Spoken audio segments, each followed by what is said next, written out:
Welcome back to Whence, a Masonic podcast featuring research papers and discussions related to Freemasonry. Here's your host, Brother Robert Johnson. This is episode 366. In the news this week, not a whole lot going on as usual. I did get a tip that the Grand Lodge of Russia is sanctioning a lodge in Syria. Not entirely sure on the dynamics of that, but I'm sure we'll be hearing more soon. Just kind of interesting. In other news, I was asked to do a how to tie a bow tie video from the Grand Lodge of Massachusetts. Some guys know, some guys don't know. I'm a plural member of Ezekiel Bates Lodge in Attleboro, Massachusetts. I joined there after going to present a few years in a row at the Masonic Con event, and so I did this video, and I hope you guys check it out. It's on our YouTube channel. It's being used to also promote the Grand Master's bow tie. So the Grand Lodge has this bow tie, and all of the proceeds go to helping those people who are less fortunate than ourselves. So if you check that out and you like it, then follow the link, get one of those bow ties, and help out. So we're going to continue our trend from last week. I've got a couple pieces this week, and we'll go ahead and get into that in just a moment. The Whence podcast is brought to you through the generous support of Masonic Revival, contemporary Masonic designs made for today's Freemason. You don't have to settle for throwing a plain old square and compass on anything anymore. Now you get something truly designed and truly wonderful. Whether it's aprons, awesome pins, and wonderful neckwear, bow ties, ties, pocket squares, you name it, Masonic Revival has it. Head on over to MasonicRevival.com and check out what they have to offer, and make sure if you see Brother Edgar, tell him thanks for helping bring this program to all of you. And this program is also brought to you by all of you, those of you who support this program. We can't do it without you and your donations and all of your assistance, so thank you so much. To find out more about how you can assist this program, head on over to wcypodcast.com and click on Support the Show. There you can make direct donations, sign up to be a monthly contributor, a fellow, or even a producer. And thanks very much to everybody for donating. So the piece I'd like to focus on this week is the continuation of what we started last week, which was the Mother Grand Lodge Part 1. What I'm about to read comes from January 1929 and is the Mother Grand Lodge Part 2. This was reprinted by the permission of the MSA, or the Masonic Services Association of America, and again from 1929. Let's go ahead and get started. Of the few lodges at London, as the record puts it, who constituted themselves a Grand Lodge in 1717, only 4 are named. If other lodges were invited, it may be surmised that they either had not been notified of the purport of the meeting, or if so, that they had declined to associate themselves with its undertaking. Or perhaps no one knew what was afoot when the meeting was held, and the idea of a Grand Lodge was born of the spirit of the hour. The phrase time immemorial, used to denote the age of the 4 lodges taking part, is all a blur, telling us no authentic story on their history. On the engraved list of lodges, 1729, the Goose and Gridiron Lodge No. 1, known after as the Lodge of Antiquity, is said to have dated from 1691. Of the others, we have no early knowledge at all, except the part they took in the founding of the first Grand Lodge. Even the Lodge of Antiquity pursued an uneventful career until Preston became its master in 1774, when it was involved in a dispute with Grand Lodge. The lodge, which met at the Crown Ale House, Parker's Lane No. 2 of the original 4, played no part in Masonic history and died of initiation 20 years later, stricken off the roll in 1740. No Mason of any note seems to have belonged to it. The Apple Tree Tavern, Lodge No. 3, gave the Grand Lodge its first Grand Master, Anthony Sayer, who apparently appointed 2 members of his own lodge as Grand Wardens, so at least we may conjecture. The lodge moved to Queen's Head, Knaves Acre, about 1723, and, if we may believe Anderson, it was loath to come under the new constitution adopted in that year. These 2 lodges seem to have been operative lodges, or largely so, composed of working masons and brethren of the artisan class.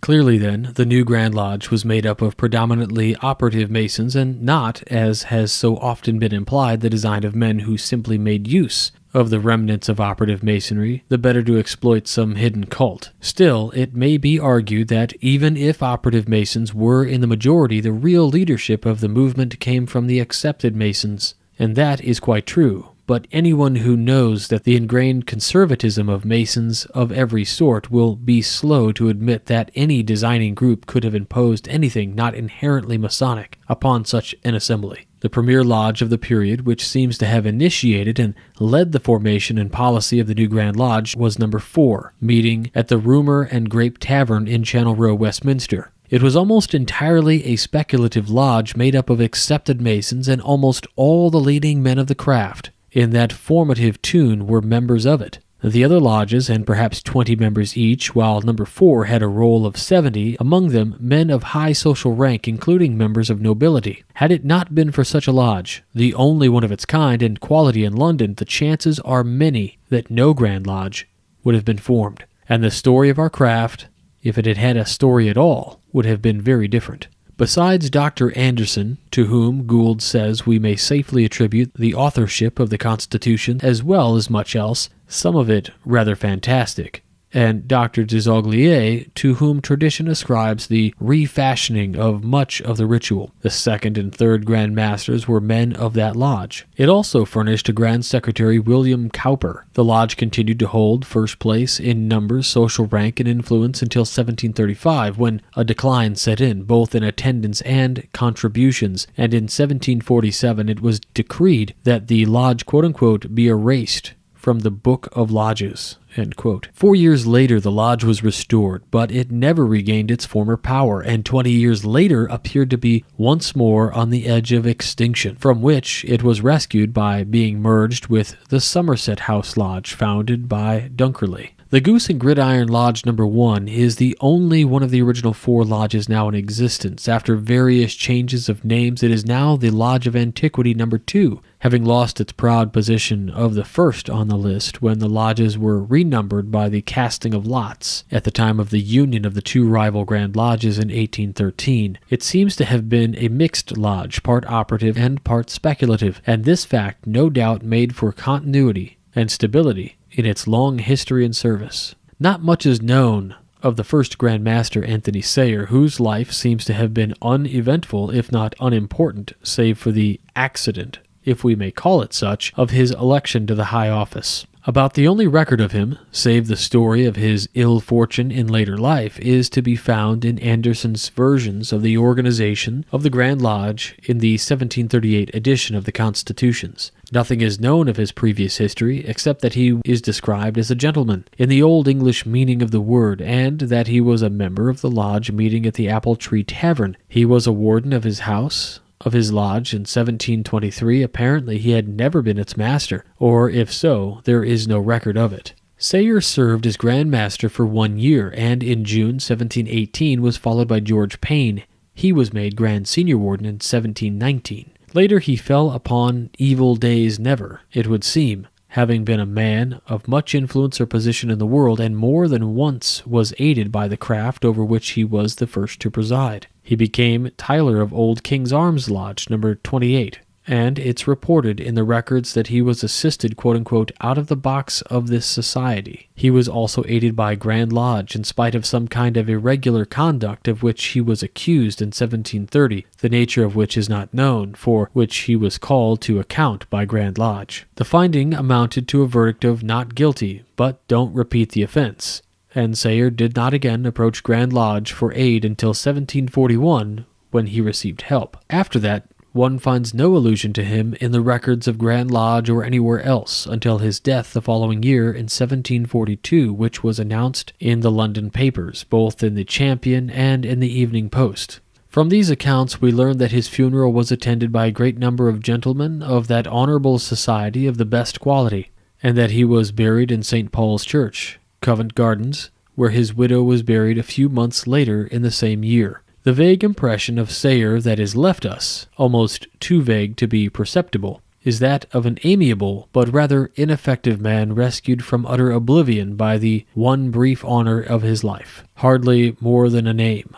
No biography of his has been written, and no materials for one exist, if indeed so obscure and colorless a man deserved to be celebrated at all. Shortly after his death, probably in 1744, a portrait of Sayre was painted by Joseph Highmore, which was engraved by John Faber, a Dutch artist, both men of the craft, as an appendix to a Masonic history in which Highmore was interested. Bromley, in his catalogue issued in 1793, assigns the year 1750 as the date when the picture was published, with the legend, quote-unquote, Anthony Sayre, Gentleman Grand Master of Masons. Of this engraving, many copies have come down to us, which are highly prized as giving us the only image and likeness of the first ruler of our gentle craft. So much for the first Grand Master, of whom we know so little, not even the place or date of his birth. It is plain that the real work of the Grand Lodge in those critical and creative years was done by other and stronger men. They wrought well, but,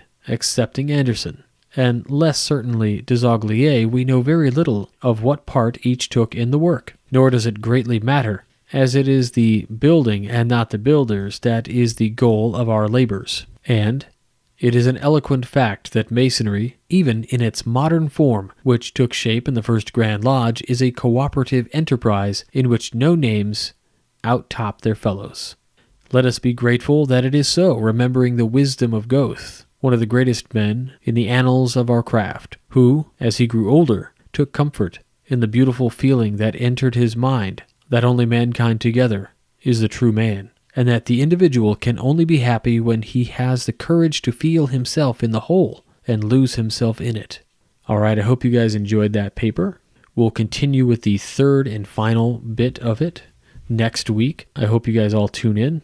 Now comes the point in the show where I ask you to help support this show. How do we do that? Well, we have a bunch of different ways to do that today. If you head on over to wcypodcast.com, you can click on direct donation through PayPal, which we briefly touched on at the beginning of the program. Of course, you can make that one-time donation, or you can sign up to be a monthly contributor. Contributing $2 a month, $5, or even $10 a month, whatever you choose really helps the program out. Of course, we have a limited edition shop where you can pick up any number of items that come direct from us. Help us out by going to MasonicRevival.com, but also we have some other affiliates that are really important. Banker's Best, one of the most unique things we've ever done, is to work with Brother Levi Banker out of St. Louis, who owns his own company called Banker's Best Beard and Skincare. He's been so generous. If you head to wcypodcast.com, click on More, then click on Banker's Best, and you can check out a bunch of the different products he's got. He's got a whole line of beard care products, skin care, oils, balms, all of this stuff, and he has been doing it a long time. He knows a lot about it. Everything is handmade, quality items. We even came up with the King Solomon's Reserve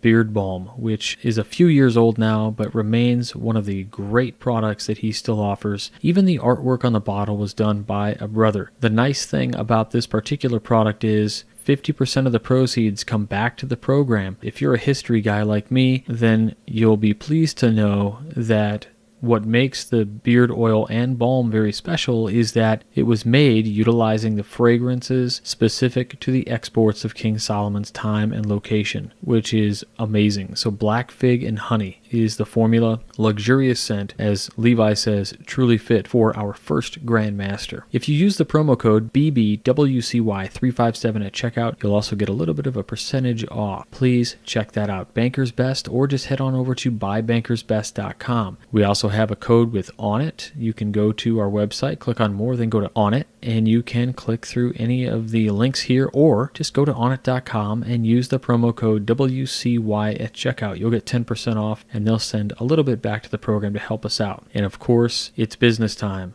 The book that I wrote with John T. Ruark, it is making some real waves, and people are using it and seeing success. So check that out on Amazon. You can click right to it. You can get it on Audible, Kindle, or in print, even on iBooks. And last but not least, I want to ask you to check out the Great Books program. You'll see the banner for it on the left-hand side, Intellectual Linear Progression. Use the promo code WCY, or you can just click on that link there, and you'll actually go right to the website and hear a little bit from Scott Hambrick about how awesome the program is. So that's it. I hope you guys enjoy, and thank you so much for helping us out. All right, now the next piece for this week is called The Worthies of Freemasonry, Solomon, the Founder of the Temple. Quote, Solomon was the heir of David, and he said, quote, Mortals, I understand the song of the birds. I possess every kind of knowledge. I have been raised to the sublime height. End quote. Al-Quran of Muhammad. If the lives of Enoch and Noah have presented any topics of interest to the Masonic reader, that of King Solomon must claim his attention in a still greater degree, for the most important events of this monarch's career were so very intimately connected with the very foundation of Freemasonry that the craft may have not thought him unworthy of the honorable title of the first most excellent Grand Master. They look upon him with reverence as their great and wise lawgiver and still submit with passive obedience to what they suppose to have been his will and his directions in the organization of the institution. Solomon, the king of Israel, the son of David and Bathsheba, ascended the throne of his kingdom 2,989 years after the creation of the world and 1,015 years before the Christian era, according to biblical texts and evangelical teaching. He was then only 20 years of age, but the youthful monarch is said to have commenced his reign with a decision of a legal question of some difficulty, in which he exhibited the first promise of that wise judgment in which he was ever afterwards distinguished. One of the great objects of Solomon's life, and the one which most intimately connects him with the history of the Masonic institution, was the erection of a temple to Jehovah. This, too, had been a favorite design of his father. For this purpose, that monarch, long before his death, had numbered the workmen whom he found in his kingdom, had appointed the overseers of the work, the hewers of the stones and the bearers of burdens, had prepared a great quantity of brass, iron, and cedar, and had amassed an immense treasure with which to support the enterprise. But on consulting with the prophet Nathan, he learned from that holy man that although the pious intention was pleasing to God, yet that he would not be permitted to carry it into execution. And the divine prohibition was proclaimed in these emphatic words, quote, Thou hast shed blood abundantly and hast made great wars. Thou shalt not build a house unto my name, because thou hast shed much blood upon the earth in my sight. The task was therefore reserved for the more peaceful Solomon,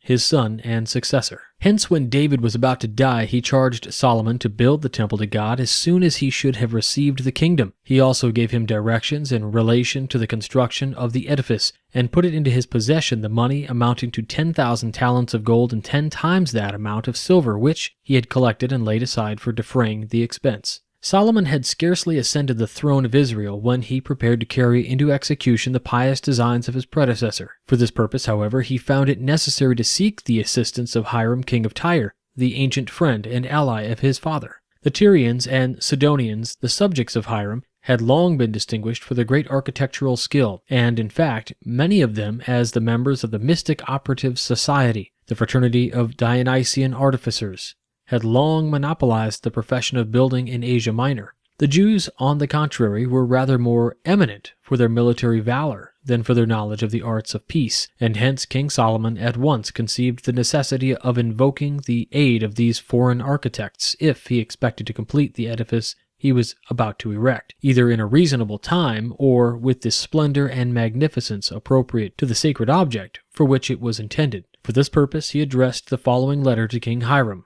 Quote, Know thou that my father would have built a temple to God, but was hindered by wars and continual expeditions. For he did not leave off to overthrow his enemies till he made them all subject to tribute. But I give thanks to God for the peace I at present enjoy, and on that account I am at leisure and design to build a house to God, for God foretold by my father that such a house should be built by me, Wherefore I desire thee to send some of thy subjects with mine to Mount Lebanon to cut down timber, for the Sidonians are more skillful than our people in cutting wood. As for wages to the hewers of wood, I will pay whatever price thou shalt determine." End quote. Hiram, mindful of the former amity and alliance that had existed between himself and David, was disposed to extend the friendship he had felt for the father to the son, and replied therefore to the letter of Solomon in the following epistle, quote, "It is fit to bless God, that he hath committed thy father's government to thee, who art a wise man, and endowed with all virtues. As for myself, I rejoice at the condition thou art in, and will be subservient to thee in all thou sendest to me about.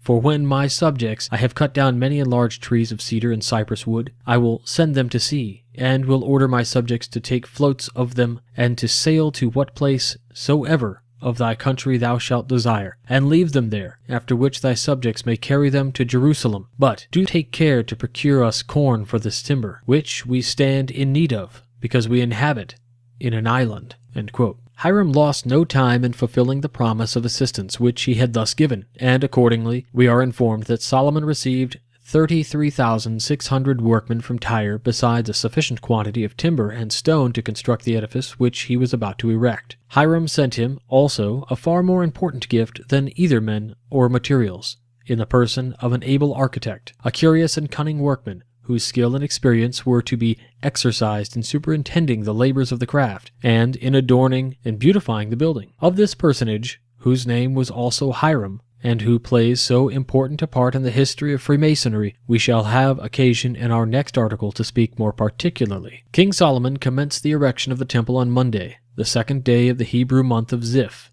which appears to the 21st of April in the year of the world 2992 and 1012 years before the Christian era. Advised in all of the details, as Masonic tradition informs us, by the wise and prudent counsels of Hiram king of Tyre and Hiram Abiff, who, with himself, constituted at that time the 3 grand masters of the craft, Solomon made every arrangement in the disposition and government of the workmen, in the payment of their wages, and in the maintenance of concord and harmony, which should ensure dispatch in the execution and success in the result. That no confusion might arise in consequence of the great number employed, which has been estimated by some writers at not less than 217,281. The workmen were divided into 3 classes, distinguished by their different degrees of proficiency and skill. To each of these classes peculiar signs and words of recognition were entrusted, and of each distinct duties and labors were required. The most admirable methods of paying the craft were adopted, so that every possibility of imposition on the part of the craftsmen,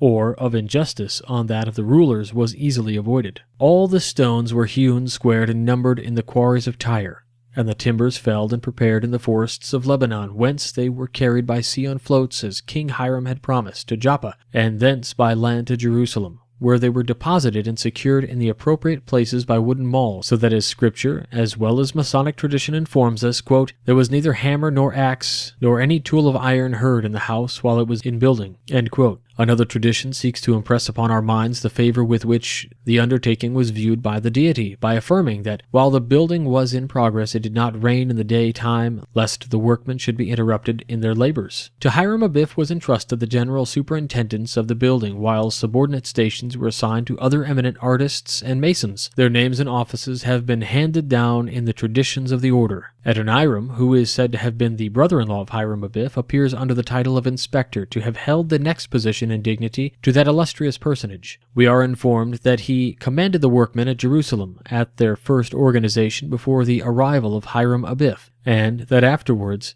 he had the inspection of the works at Mount Lebanon, where the monthly levy of 10,000 Jews in connection with the Tyrian craftsmen were employed in the preparation of timbers. Tito, Zadok, the high priest and prince of Herodim, or nobles, was appointed to control the 300 architects who were appointed to superintend the disposition of the materials, and at the same time Solomon instituted a school of architecture for the instruction of workmen, so that as the temple was advancing in its progress toward completion, the craft were augmenting their knowledge and experience of that quote-unquote royal art. Masonic tradition informs us that the Jewish workmen who were employed were divided into 12 classes according to their several tribes, and that 12 illustrious knights were appointed to render to Solomon a daily account of the work which had been done by their respective tribes. In short, the utmost perfection of human wisdom was displayed by this enlightened monarch in the disposition of everything that related to the construction of the stupendous edifice. Men of the most comprehensive minds, imbued with the greatest share of zeal and fervency, and inspired with the strongest fidelity to his interests, were employed as masters to instruct and superintend the workmen, while those who labored in inferior stations were excited to enthusiasm by the promise of promotion and reward. We do not lose sight at this period of the stone of foundation to which reference has already been made in the lives of Enoch and Noah. Tradition informs that coming into the possession of King Solomon with the knowledge of that ineffable name which was inscribed upon its surface, he took the securest precautions to preserve it from future destruction by accident or from the pollution of unhallowed curiosity by depositing it in a place of silence and secrecy, which, in a mode that we are not at liberty to explain, he caused to be constructed. While everything in relation to the temple was in this happy progress to completion, an event occurred of most lamentable nature, which at once threw the whole of the craft into confusion, suspended the works for a temporary period, and became a source of the deepest grief to King Solomon. An act of treachery was unexpectedly committed, which impaired for a time the harmony and order with which the undertaking had heretofore been conducted, and deprived the monarch of his most faithful friend and wisest counselor. But the judgment and decision for which Solomon had heretofore been distinguished did not desert him at this trying moment, and by a well-digested and admirably executed plan he succeeded in arresting the criminals and inflicting upon them that punishment which their crime so richly merited, while by the previous exercise of his prudence and sagacity he was enabled to prevent the irretrievable loss of that sacred symbol for the surreptitious possession of which the offense had been committed, and by means of that stone of foundation which had already been its conservator in the days of Enoch, to secure it for the discovery of future times. King Solomon, immediately after the death of his valued friends, made the necessary preparations to supply his place as far as it could possibly be accomplished. The ineffable degrees supply us with a large amount of information in relation to the means thus adopted by Solomon for carrying on the works of the temple. For this purpose, he instituted new degrees and appointed new officers, among whom he divided the labors that had formerly been executed by one man. The architectural work was placed under the control of several persons who were styled intendants of the building, and who were selected from among the class of architects who had been previously placed under the care of Tito Zadok, while the administration of justice was entrusted to another class, who were called provosts and judges. In this manner, the progress of the building continued uninterruptedly until its completion. The temple was at length finished in the month of Bull, answering to our November, in the year of the world 3000, being a little more than 7 years from its commencement. As soon as the magnificent edifice was completed and fit for the sacred purpose for which it was intended, King Solomon determined to celebrate the consummation of his labors in the most solemn manner. For this purpose he directed the ark to be brought from the king's house where it had been placed by King David, and to be deposited with impressive ceremonies in the Holy of Holies beneath the expanded wings of the cherubim. This important event is commemorated in the beautiful ritual of the most excellent master's degree. Our traditions inform us that when the temple was completed, Solomon assembled all heads of the tribe, the elders and chiefs of Israel, to bring the ark up out of Zion, where King David had deposited it in a tabernacle, until a more fitting place should have been built for its reception. This duty, therefore, the Levites now performed, and delivered the ark of the covenant into the hands of the priests, who fixed it in its place in the center of the Holy of Holies. It was during the construction of this edifice that we believe the system of Freemasonry to have been thoroughly revised and placed under its present organization. The great truths which had been preserved by Enoch and Noah and handed down through a long succession of patriarchs had, as we have already seen, been lost to the rest of the world since the time of the dispersion and confusion of the Tower of Babel. But the Tyrian workmen who arrived at Jerusalem in possession only of the dim and imperfect light which they had derived from what had been called the spurious Freemasonry of the pagan mysteries, were here at Mount Moriah on the threshing floor of Ornan the Jebusite, to recover their lost knowledge, and once more to find the universal language and the true doctrines of Freemasonry. The whole system of Freemasonry, says Arcadian Mont, quote, underwent some revisal under the command of Solomon, who, being acquainted with many of the most famous systems of mysteries instruction, was enabled from that knowledge to settle among the true believers an improved form of Masonic discipline, and from this point, accordingly, our present system of Freemasonry is undoubtedly to be dated." End quote. By the construction of this magnificent edifice, Solomon and the Masons engaged with him in the undertaking acquired immortal honor. The order was now firmly established and thoroughly regulated, and the wisdom of the illustrious founder became the theme of admiration to surrounding nations. It was this widespread reputation that induced the Queen of Sheba, a country supposed by most commentators to be situated in the southern part of Arabia, to visit Jerusalem and inspect the celebrated works of which she had heard so many encomiums. And Masonic lore informs us that, when she first beheld the stupendous edifice which glittered with gold and seemed from the accurate judgment of all its joints to be composed of but a single piece of marble, she raised her eyes and bands in an attitude of admiration and exclaimed, "Most excellent master!" Here then the immediate and personal connection of King Solomon with the craft begins to draw a conclusion. It is true that be subsequently employed those worthy masons whom, at the completion and dedication of the temple, he had received and acknowledged as most excellent masters in the erection of a magnificent palace and other edifices, but in process of time he fell into the most grievous errors, abandoned the path of truth, encouraged the idolatrous rites of spurious masonry, and induced by the persuasion of those foreign wives and concubines whom he had espoused in his later days, he erected a fane for the celebration of these heathen mysteries on one of the hills that overlooked the very spot in his youth he had consecrated a temple to the one true God.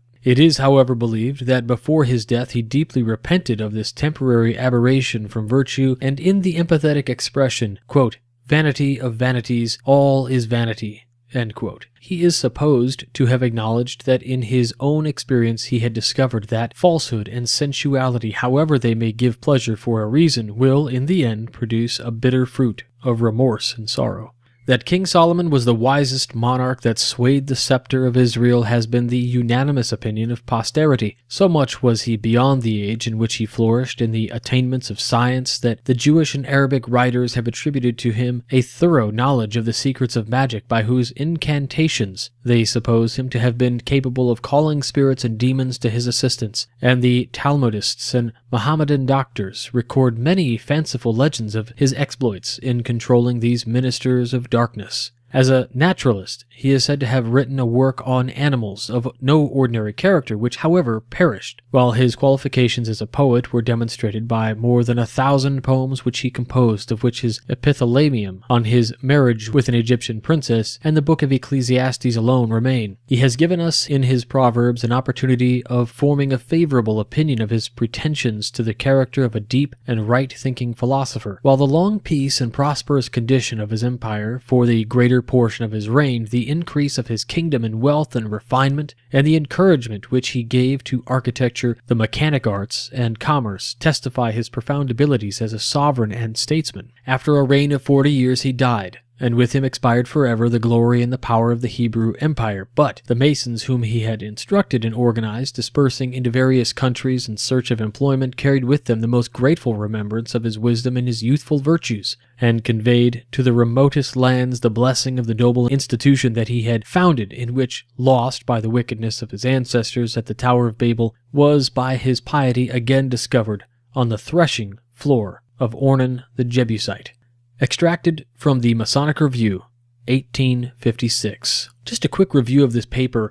I think it's a really good paper. It's a wonderful amalgamation of several different evangelical and biblical accounts. I think there should be some great pause at certain parts in this paper that we need to be careful with, because this seems to give us the idea that this is based on fact and all of this, but really, especially where it comes into talking about how Freemasonry definitely came from this particular brand that was espoused by King Solomon, and so on and so forth, where the author tends to connect a lot of these ideas as best possible to his Christian faith. We do need to remember that, in actuality, objective looking at this as it is, we know that the mysteries came from likely Egypt were then brought into Greece by way of conquering and all of these things, and then kind of worked their way through, and every religion or every culture puts their spin on them until we get eventually to where they were gone. And then we have the Renaissance followed by the Enlightenment, and the Enlightenment really sought to put these degrees together in such a way that they spoke to the antiquity of sorts,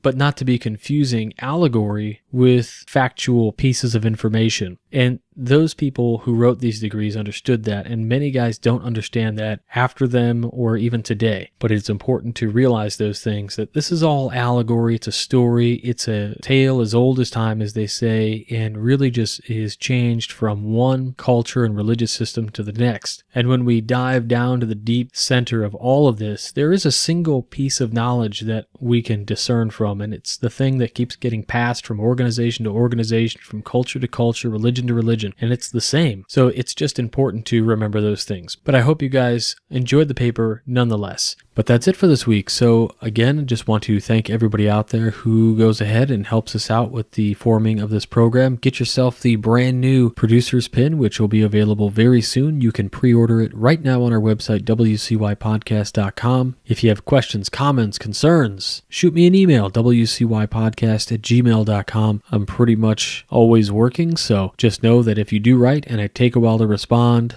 I will respond eventually. If you enjoy Freemasonry and you enjoy this podcast, please consider joining us on the Masonic Roundtable, where we go live every Thursday at 9:30, 8:30 Central. That's right, we changed days and times, but we're still on the same channel. So check us out there Thursday night, 9:30 Eastern, 8:30 Central, and interact live with us on YouTube. That's always fun. Last week we had a great conversation about how to charter lodges in our various states, and it was a lot of fun.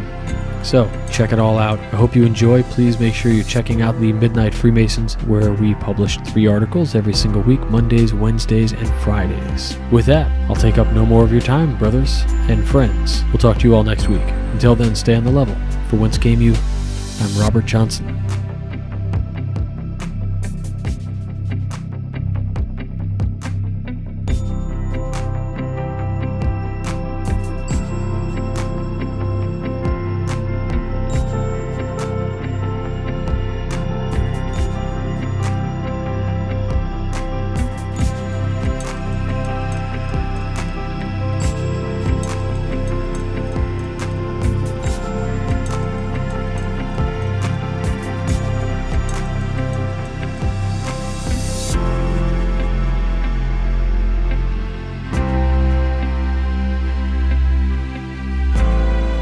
You've been listening to Whence Came You, a Masonic podcast featuring research papers and discussions related to Freemasonry with your host, Brother Robert Johnson.